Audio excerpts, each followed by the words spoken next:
ನಮಸ್ಕಾರ ಸ್ನೇಹಿತರೆ, welcome back to poster. ಇವತ್ತು ನಾವು ತಮಿಳ್ ಮೂವಿ ಇಡ್ಲಿ ಕೊಟ್ಟು ಸ್ಟೋರಿನ ನೋಡೋಣ. ಇದು ರೀಸೆಂಟ್ ಆಗಿ ರಿಲೀಸ್ ಆಗಿದ್ದು ಸ್ಟೋರಿ ತುಂಬಾ ಇಂಟ್ರೆಸ್ಟಿಂಗ್ ಆಗಿದೆ. ಸೊ ಜಾಸ್ತಿ ಟೈಮ್ ವೇಸ್ಟ್ ಮಾಡದೆ ಮೂವಿನ ಸ್ಟಾರ್ಟ್ ಮಾಡೋಣ. ಇನ್ನು ಕಥೆಯ ಆರಂಭದಲ್ಲಿ ಶಿವನೇಸನ್ ಅನ್ನೋ ವ್ಯಕ್ತಿನ ತೋರಿಸ್ತಾರೆ. ಈತ ಒಂದು ಇಡ್ಲಿ ಅಂಗಡಿನ ನಡೆಸ್ತಿರ್ತಾನೆ. ಅದಕ್ಕೆ ಈತ ಬೆಳಗ್ಗೆ 3 ಗಂಟೆಗೆ ಎದ್ದು ಸ್ನಾನ ಮಾಡಿ ದೇವರಿಗೆ ಪೂಜೆ ಮಾಡಿ ಇಡ್ಲಿ ಮಾಡೋ ಸಾಮಾನು ತಗೊಂಡು ತನ್ನ ಅಂಗಡಿಗೆ ಹೋಗ್ತಾನೆ. ಶಿವನೇಸನ್ ತನ್ನ ಕೈಯಿಂದಾನೇ ಇಡ್ಲಿ ಹಿಟ್ಟನ್ನು ರುಬ್ಬಿ ಇಡ್ಲಿ ಮಾಡ್ತಿರ್ತಾನೆ. ಈತ ಮಾಡೋ ಇಡ್ಲಿ ಬರೀ ಈತನ ಊರಲ್ಲಿ ಮಾತ್ರವಲ್ಲದೆ ಅಕ್ಕಪಕ್ಕದ ಊರಲ್ಲೂ ಫೇಮಸ್ ಆಗಿರುತ್ತೆ. ಈತನಿಗೆ ಒಬ್ಬ ಮಗ ಇರ್ತಾನೆ. ಈತನ ಹೆಸರು ಮುರಳಿ. ಈತ ತನ್ನ ತಂದೆಯನ್ನ ನೋಡ್ತಾ ದೊಡ್ಡವನಾಗ್ತಾನೆ. ಇವರ ಕುಟುಂಬದಲ್ಲಿ ತುಂಬಾ ಪ್ರೀತಿ ಇರುತ್ತೆ.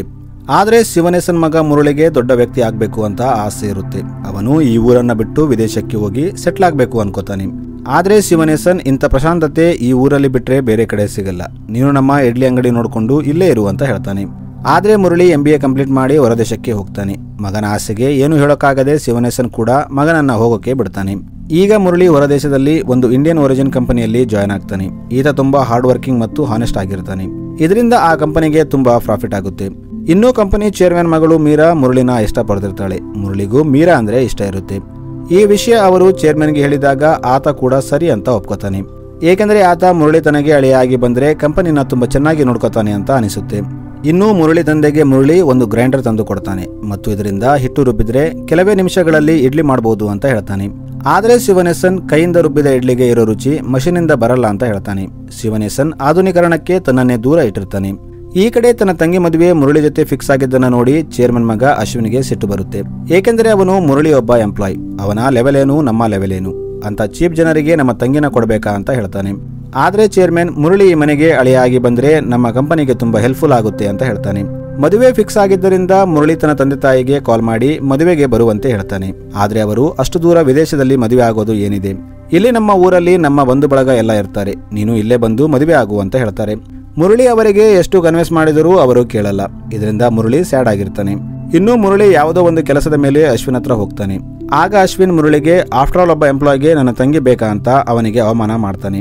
ಆದ್ರೆ ಮುರಳಿಗೆ ಅಶ್ವಿನ್ ಸಂಗತಿ ಮೊದಲೇ ಗೊತ್ತಿರುತ್ತೆ. ಅದಕ್ಕೆ ಅವನು ಅವನನ್ನ ಕೇರ್ ಮಾಡದೆ ಅಲ್ಲಿಂದ ಹೋಗ್ಬಿಡ್ತಾನೆ. ಇನ್ನು ಸಾಯಂಕಾಲ ಎಲ್ಲರೂ ಎಂಗೇಜ್ಮೆಂಟ್ ಪಾರ್ಟಿಯಲ್ಲಿದ್ದಾಗ ಮುರಳಿಗೆ ಅವನ ತಾಯಿ ಕಾಲ್ ಮಾಡಿ ನಿಮ್ಮ ತಂದೆ ಸತ್ತೋದ್ರು ಅಂತ ಹೇಳ್ತಾಳೆ. ಇದರಿಂದ ಮುರಳಿಗೆ ತನ್ನ ಪ್ರಪಂಚವೇ ನಿಂತಂತೆ ಆಗುತ್ತೆ. ಅವನು ಈ ಸಂಗತಿ ಮೀರಾ ತಂದೆಗೆ ಹೇಳ್ತಾನೆ. ಅದಕ್ಕೆ ಆತ ಇಂಥ ಟೈಮಲ್ಲಿ ಇದು ತುಂಬಾ ದುಃಖದ ವಿಷಯ, ಆದ್ರೆ ನೀನು ಬೇಗ ಹೋಗಿ ಅಂತ್ಯಕ್ರಿಯೆ ಮುಗಿಸ್ಕೊಂಡು ವಾಪಸ್ ಬಂದ್ಬಿಡು. ಏಕೆಂದ್ರೆ ಎಲ್ಲ VIP ಗಳಿಗೆ ಮದುವೆ ಕಾರ್ಡ್ ಕೊಟ್ಟಾಯ್ತು. ಈಗ ಮದುವೆ ಕ್ಯಾನ್ಸಲ್ ಅಂದ್ರೆ ನಮ್ಮ ಮರ್ಯಾದೆ ಹೋಗುತ್ತೆ ಅಂತ ಹೇಳ್ತಾನೆ. ಇನ್ನು ಮುರಳಿ ಹೋಗ್ತಿದ್ದಾಗ ಅದೇ ಊರಿನವನಾದ ರಾಮರಾಜನ್ ಎಂಬ ಒಬ್ಬ ವ್ಯಕ್ತಿಯನ್ನ ಮುರಳಿಗೆ ಸೆಕ್ಯೂರಿಟಿಯಾಗಿ ಕಳಿಸ್ತಾರೆ. ಇನ್ನು ಮುರಳಿ ಊರಿಗೆ ಬಂದಾಗ ಮೊದಲ ಬಾರಿಗೆ ಅವನ ತಂದೆ ಇಡ್ಲಿ ಅಂಗಡಿ ಕ್ಲೋಸ್ ಆಗಿರೋದನ್ನ ನೋಡ್ತಾನೆ. ಇದರಿಂದ ಅವನಿಗೆ ಬಾಲ್ಯದಲ್ಲಿ ತನ್ನ ತಂದೆ ಜೊತೆ ಇಲ್ಲಿಗೆ ಬರ್ತಿದ್ದ ಸಮಯ ನೆನಪಾಗುತ್ತೆ. ಇದರಿಂದ ಮುರಳಿ ತುಂಬಾ ದುಃಖ ಆಗ್ತಾನೆ. ಇನ್ನು ಮುರಳಿ ಮನೆಗೆ ಬಂದಾಗ ಇಲ್ಲಿ ತುಂಬಾ ಜನ ಸೇರಿರ್ತಾರೆ. ಇಲ್ಲಿ ಮುರಳಿ ಮನೆಯಲ್ಲಿ ಒಂದು ಹಸು ಡೆಲಿವರಿ ಆಗುತ್ತೆ. ಅದಕ್ಕೆ ಅಲ್ಲಿದ್ದ ಮುದುಕಿ ಒಬ್ಬಾಕೆ ಶಿವನೇಸನ್ ನಮ್ಮನ್ನ ಬಿಟ್ಟು ಹೋಗಿಲ್ಲ, ಆ ಹಸುವಿನ ರೂಪದಲ್ಲಿ ಮತ್ತೆ ತಿರುಗಿ ಬಂದಿದ್ದಾನೆ ಅಂತ ಹೇಳ್ತಾಳೆ. ಈಗ ಇವರು ಶಿವನೇಸನ್ ಅಂತಿಮ ಸಂಸ್ಕಾರ ಮಾಡ್ತಾರೆ. ಇನ್ನು ಮುರಳಿ ಜೊತೆ ಬಂದಿದ್ದ ರಾಮರಾಜನ್ ತನ್ನ ಮನೆಗೆ ಹೋಗ್ತಾನೆ. ಇವನನ್ನ ನೋಡಿ ಇವನ ಹೆಂಡತಿ ಮಕ್ಕಳು ತುಂಬಾ ಖುಷಿ ಆಗ್ತಾರೆ. ಏಕೆಂದ್ರೆ ಇವನು ತುಂಬಾ ವರ್ಷಗಳ ನಂತರ ತನ್ನ ಮನೆಗೆ ಬಂದಿರ್ತಾನೆ. ಇನ್ನು ಇಲ್ಲಿ ರಾಮರಾಜನ್ ತಾಯಿ ಕೂಡ ಇರ್ತಾಳೆ. ಆದ್ರೆ ಈಕೆ ರಾಮರಾಜನ್ನ ಗುರುತು ಹಿಡಿಯಲ್ಲ, ಏಕೆಂದ್ರೆ ಆಕೆಗೆ ವಯಸ್ಸಾಗಿರುತ್ತೆ. ಇದರಿಂದ ರಾಮರಾಜನ್ ಸ್ವಲ್ಪ ಬೇಜಾರಾಗ್ತಾನೆ. ಈ ಕಡೆ ಮುರಳಿಗೆ ಮೀರಾ ಕಾಲ್ ಮಾಡಿ ನೀನು ಯಾವಾಗ ಬರ್ತೀಯ, ನಾನು ಮದುವೆ ಕೆಲಸ ಎಲ್ಲ ಒಬ್ಬಳೇ ನೋಡ್ತಾ ಇದ್ದೀನಿ, ಬೇಗ ಬಾ ಅಂತ ಹೇಳ್ತಾಳೆ. ಆದ್ರೆ ಮುರಳಿ ಇನ್ನು ಮದುವೆ ಬಗ್ಗೆ ಕನ್ಫ್ಯೂಷನ್ ಅಲ್ಲಿರ್ತಾನೆ. ಈ ಕಡೆ ಮುರಳಿ ತಾಯಿಗೆ ತನ್ನ ಗಂಡನ ಸಾವನ್ನ ಮರೆಯೋಕೆ ಆಗ್ತಿರಲ್ಲ. ಆಕೆ ಬೆಳಗ್ಗೆ 3 ಗಂಟೆಗೆ ಎದ್ದು ನಿನ್ನ ತಂದೆ ಇಡ್ಲಿ ಅಂಗಡಿ ತೆಗೆಯೋ ಟೈಮ್ ಆಯ್ತು, ನಾನು ಅವರನ್ನ ಎಬ್ಬಿಸಬೇಕು ಅಂತ ಹೇಳ್ತಿರ್ತಾಳೆ. ಆಗ ಮುರಳಿ ಆಕೆನ ಅಂಗಡಿಗೆ ಕರ್ಕೊಂಡು ಹೋಗ್ತಾನೆ. ಇಲ್ಲಿ ಈಕೆ ತಾನು ಮೊದಲು ಶಿವನೇಸನ್ನ ಭೇಟಿಯಾದ ಮತ್ತು ತಾವು ಮದುವೆ ಆಗಿ ಇಡ್ಲಿ ಅಂಗಡಿ ತೆಗೆದ ಟೈಮ್ ನ ನೆನಪು ಮಾಡ್ಕೋತಾಳೆ. ಇನ್ನು ಮಾರನೇ ದಿನ ಬೆಳಗ್ಗೆ ರಾತ್ರಿ ಮಲಗಿದ್ದ ಮುರಳಿ ತಾಯಿ ಮತ್ತೆ ಎದ್ದೇಳೋದಿಲ್ಲ. ಆಕೆ ಕೂಡ ಸತ್ತೋಗಿರ್ತಾಳೆ. ಇಲ್ಲಿ ಮುರಳಿ ಈಗ ಪೂರ್ತಿಯಾಗಿ ಒಬ್ಬಂಡಿಗನಾಗ್ತಾನೆ. ಅವನು ಕೆಲವೇ ದಿನಗಳಲ್ಲಿ ತಂದೆ ತಾಯಿ ಇಬ್ಬರನ್ನ ಕಳ್ಕೊಂಡಿರ್ತಾನೆ. ಈಗ ಮುರಳಿ ಮೀರಾಗೆ ಕಾಲ್ ಮಾಡಿ ನನ್ನ ತಾಯಿ ಕೂಡ ಸತ್ತೋದ್ರು ಅಂತ ಹೇಳ್ತಾನೆ. ಅದಕ್ಕೆ ಮೀರಾ ಆಗಿದ್ದೇನೋ ಆಗೋಯ್ತು, ಇನ್ನು ಈಗ ವಾಪಸ್ ಬಂದ್ಬಿಡು, ಮದುವೆ ಆಗೋಣ ಅಂತ ಹೇಳ್ತಾಳೆ. ಆದ್ರೆ ಮುರಳಿಗೆ ಅದು ಇಷ್ಟ ಆಗಲ್ಲ. ಇನ್ನು ಈ ಕಡೆ ಮುರಳಿ ಮನೆಯಲ್ಲಿದ್ದಾಗ ಕಾಯಲ್ ಅನ್ನೋ ಹುಡುಗಿ ಮನೆ ಕೆಲಸ ಮಾಡ್ತಿರ್ತಾಳೆ. ಆಕ್ಚುಲಿ ಕಾಯಲ್ ಮುರಳಿ ಅತ್ತೆ ಮಗಳಾಗಿರ್ತಾಳೆ. ಈಕೆ ಮುರಳಿ ತಂದೆ ತಾಯಿ ಬದುಕಿದ್ದಾಗ ಅವರಿಗೆ ಎಲ್ಲಾ ಕೆಲಸದಲ್ಲಿ ಹೆಲ್ಪ್ ಮಾಡ್ತಿರ್ತಾಳೆ. ಆದ್ರೆ ಮುರಳಿ ಆಕೆಗೆ ನೀನು ಇನ್ನೂ ಬರೋದು ಬೇಕಾಗಿಲ್ಲ, ಎಲ್ಲ ಕೆಲಸ ನಾನೇ ನೋಡ್ಕೋತೀನಿ ಅಂತ ಹೇಳ್ತಾನೆ. ಆದ್ರೆ ಆಕೆ ನಾನು ನಿನಗೋಸ್ಕರ ಇದೆಲ್ಲ ಮಾಡ್ತಿಲ್ಲ, ನಿನ್ನ ತಾಯಿ ಬದುಕಿದ್ದಾಗ ನನ್ನ ಮಗನ ನೀನೇ ನೋಡ್ಕೋಬೇಕು ಅಂತ ಹೇಳ್ತಿದ್ರು, ಅದಕ್ಕೆ ಮಾಡ್ತಾ ಇದ್ದೀನಿ ಅಂತ ಹೇಳ್ತಾಳೆ. ಈಗ ಮುರಳಿ ತನ್ನ ತಂದೆ ತಾಯಿ ನೆನಪಲ್ಲಿ ಊರಲ್ಲೇ ಇರ್ತಾನೆ. ಅವನು ಮೀರಾ ಕಾಲ್ ಕೂಡ ರಿಸೀವ್ ಮಾಡ್ತಿರಲ್ಲ. ಅದಕ್ಕೆ ಮೀರಾ ರಾಮರಾಜನ್ಗೆ ಕಾಲ್ ಮಾಡಿ ಹೇಗಾದ್ರೂ ಮಾಡಿ ಮುರಳಿನ ಕರ್ಕೊಂಡು ಬಾ ಅಂತ ಹೇಳ್ತಾಳೆ. ಈಗ ಮುರಳಿ ಅಂಗಡಿ ಮಾರಿ ಇಲ್ಲಿಂದ ಹೋಗ್ಬಿಡೋಣ ಅಂತ ಡಿಸೈಡ್ ಮಾಡ್ತಾನೆ. ಅದಕ್ಕೆ ಅದೇ ಊರಿನವನಾದ ಮಾರಿ ಆ ಅಂಗಡಿಯನ್ನ 7 ಲಕ್ಷಕ್ಕೆ ಕೇಳ್ತಾನೆ. ಆಗ ಮುರಳಿ ಸರಿ ಅಂತ ಒಂದು ದಿನ ಇವರು ರಿಜಿಸ್ಟ್ರೇಷನ್ ಇಡ್ತಾರೆ.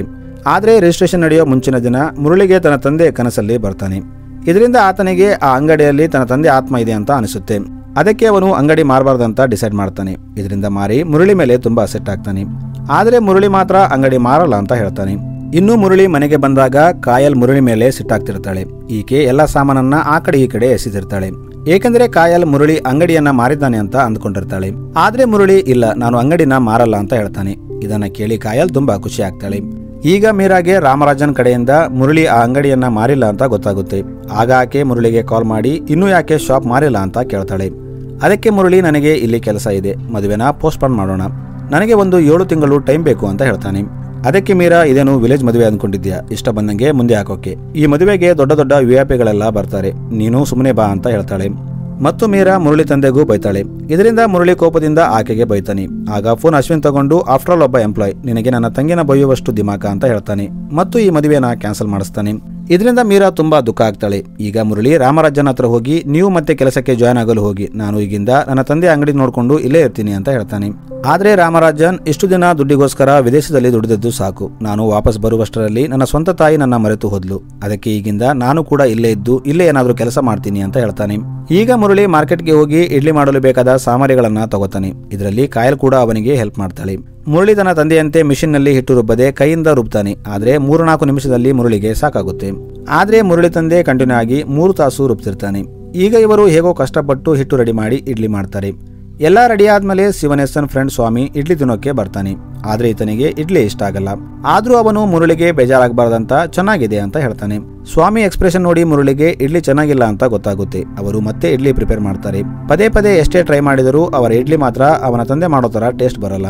ಇದರಿಂದ ಮುರಳಿಗೆ ತುಂಬಾ ಬೇಜಾರಾಗುತ್ತೆ. ಆಗ ಅಲ್ಲಿ ಮಾರಿ ಬಂದು, ಇಷ್ಟು ದಿನ ನಿನ್ನ ತಂದೆಗೆ ಒಳ್ಳೆ ಹೆಸರಿತ್ತು, ಆದ್ರೆ ನೀನು ಬಂದು ಆ ಹೆಸರನ್ನ ಕೆಡಿಸ್ಬಿಟ್ಟಿಯಲ್ಲ ಅಂತ ಹೇಳ್ತಾನೆ. ಆಗ ಅಲ್ಲೇ ಪಕ್ಕದಲ್ಲಿದ್ದ ಕಾಯಲ್ ಮುರಳಿಗೆ, ಇಂಥ ಜನ ಏನು ಹೆಲ್ಪ್ ಮಾಡಿಲ್ಲ ಅಂದ್ರೂ ಮನಸ್ಸಿಗೆ ಬೇಜಾರಾಗೋ ತರ ಮಾತಾಡ್ತಾರೆ, ಅವರ ಮಾತುಗಳನ್ನ ತಲೆಗೆ ಹಾಕೋಬೇಡ ಅಂತ ಹೇಳ್ತಾಳೆ.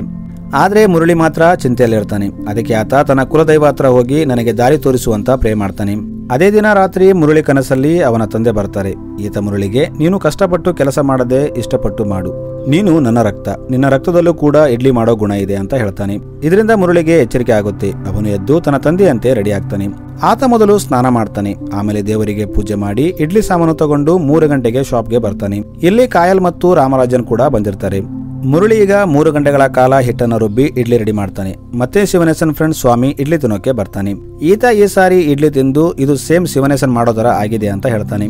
ಎಲ್ಲರೂ ತುಂಬಾ ಖುಷಿ ಆಗ್ತಾರೆ. ಫೈನಲಿ ಮುರಳಿಗೆ ಇಡ್ಲಿ ಮಾಡೋದು ಬಂದಿರುತ್ತೆ. ಇವರು ಇಲ್ಲಿ ಖುಷಿಯಾಗಿದ್ದಾಗ ಅಲ್ಲಿ ಚೇರ್ಮನ್ ಮಗ ಅಶ್ವಿನ್ ಬರ್ತಾನೆ.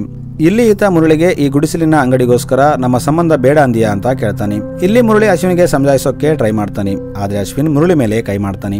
ಆಕ್ಚುಲಿ ಅಶ್ವಿನ್ ತಂದೆ ಮುರಳಿನ ಕರ್ಕೊಂಡು ಬಾ ಅಂತ ಕಳಿಸಿರ್ತಾನೆ. ಆದ್ರೆ ಅಶ್ವಿನ್ಗೆ ಮುರಳಿ ಅಂದ್ರೆ ಇಷ್ಟ ಇರಲ್ಲ. ಅದಕ್ಕೆ ಅವನು ಮುರಳಿಗೆ ಹೊಡಿತಾನೆ. ಆದ್ರೆ ಮುರಳಿ ತಿರುಗಿ ಒಂದು ಏಟನ್ನು ಅಶ್ವಿನ್ಗೆ ಹೊಡಿತಿರಲ್ಲ. ಆದ್ರೆ ಅಶ್ವಿನ್ ಸುಮ್ಮನಿರದೆ ಅವನ ತಂದೆ ಹೆಸರಿದ್ದ ಅಂಗಡಿ ಬೋರ್ಡ್ ನ ಕಿತ್ತು ಹಾಕ್ತಾನೆ. ಇದರಿಂದ ಕೋಪದಲ್ಲಿ ಮುರಳಿ ಅಶ್ವಿನ್ಗೆ ಹೊಡಿತಾನೆ. ಇದರಿಂದ ಅಶ್ವಿನ್ಗೆ ಹಾಸ್ಪಿಟಲ್ ನಲ್ಲಿ ಜಾಯ್ನ್ ಮಾಡ್ತಾರೆ. ಅವನ ಕೈಕಾಲು ಫ್ರಾಕ್ಚರ್ ಆಗಿರುತ್ತೆ. ಆದ್ರೆ ಮುರಳಿಗೆ ಅಶ್ವಿನ್ಗೆ ಹೊಡೆದದ್ದು ತುಂಬಾ ಬೇಜಾರಾಗುತ್ತೆ. ಏಕೆಂದರೆ ಅವನ ತಂದೆ ಅಹಿಂಸವಾದಿ ಆಗಿರ್ತಾನೆ. ಆತ ಯಾವತ್ತೂ ಕೈ ಮಾಡಬಾರ್ದು ಅಂತ ಹೇಳಿರ್ತಾನೆ. ಈ ಕಡೆ ಈ ವಿಷಯ ಚೇರ್ಮನ್ಗೆ ಗೊತ್ತಾದಾಗ ಆತ ತನ್ನ ಮಗನ ಹತ್ರ ಬರ್ತಾನೆ. ಈತ ತನ್ನ ಮಗನ ಪರಿಸ್ಥಿತಿ ನೋಡಿ ಮುರಳಿ ಹತ್ರ ಹೋಗ್ತಾನೆ. ಈತ ಮುರಳಿಗೆ, ನನ್ನ ಮಗ ಎದ್ದೋಳೋದು ಸ್ವಲ್ಪ ಟೈಮ್ ಹಿಡಿಯುತ್ತೆ, ನೀನು ಈಗಲೇ ಎಲ್ಲಾದ್ರೂ ಅವನ ಕಣ್ಣಿಗೆ ಬೀಳದಂತೆ ಓಡೋಗು, ಇಲ್ಲಾಂದ್ರೆ ಅವನು ಎದ್ದ ಮೇಲೆ ನಿನ್ನ ಬಿಡಲ್ಲ ಅಂತ ಹೇಳ್ತಾನೆ. ಆದ್ರೆ ಮುರಳಿ ಅದಕ್ಕೆಲ್ಲ ತಲೆ ಕೆಡಿಸಿಕೊಳ್ಳಲ್ಲ. ತನ್ನ ಪಾಡಿಗೆ ತಾನು ತನ್ನ ಇಡ್ಲಿ ಅಂಗಡಿ ನೋಡ್ಕೋತಿರ್ತಾನೆ.